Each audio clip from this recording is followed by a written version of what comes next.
រឿងការសង្គ្រោះកាយសមុទ្រ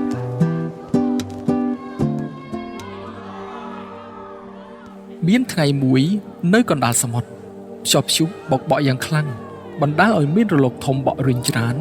សត្វផ្កាយសមុទ្រជាច្រើនលានក្បាលមកទៅលើឆ្នេរ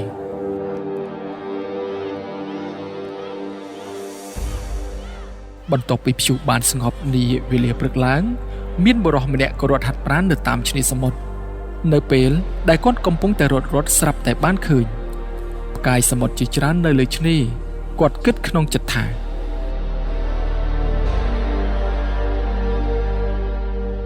ផ្កាយសមុទ្រទាំងអស់នោះច្បាស់ជាត្រូវខ្យល់ព្យុះយប់មិញបោកបក់ហើយបានជាពួកវាមិននៅទីនេះខ្ញុំត្រូវតែជួយពួកវាសិនបើមិនដូច្នោះទេវាច្បាស់ជាងាប់ដោយសារត្រូវពន្លឺថ្ងៃមិនខានពេលនោះគាត់ចាប់ផ្ដើមរើសផ្កាយសមុទ្រម្ដងមួយបោះចូលទៅក្នុងទឹក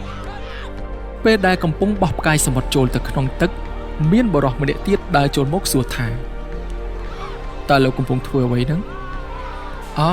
ខ្ញុំកំពុងតែជួយសង្គ្រោះផ្កាយសមុទ្រទាំងអស់នេះបុរសនោះសួរបន្តថាតើលោកឈួតទេឬផ្កាយសមុទ្ររាប់លានក្បាលអញ្ចឹងតើលោកជួយពួកវាមិនដេចបាននិក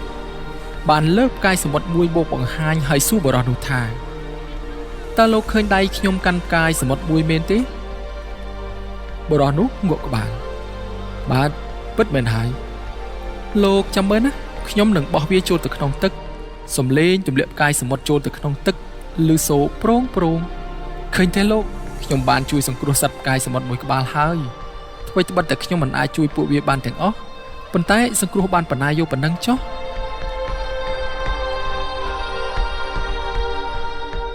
បុរសនោះក្រោយពេលស្ដាប់សេចក្តីណែនាំរបស់និកហើយចាប់ផ្ដើមជួយរើសផ្កាយសមុទ្រទាំងនោះបោះចូលទៅក្នុងទឹកដែររឿងការសង្គ្រោះផ្កាយសមុទ្រចប់តែប៉ុណ្ណេះ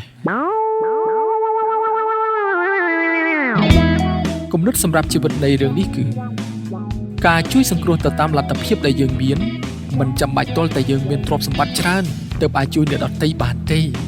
ហើយការជួយអ្នកដទៃក៏មិនផ្ដោតតែរឿងលុយកាក់ដែរឲ្យតែយើងមានសេចក្តីមេត្តាការសន្តោសប្រណីមានចិត្តអាណិតចំពោះអ្នកដែលវេទនាជាង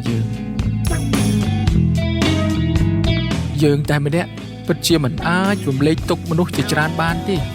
ប៉ុន្តែបើទោះជាយ៉ាងនេះក៏ដោយការសាបព្រោះនៅអំពើល្អធ្វើឲ្យអ្នកនៅជុំវិញយើងចូលរួមធ្វើសេចក្តីល្អជាមួយយើង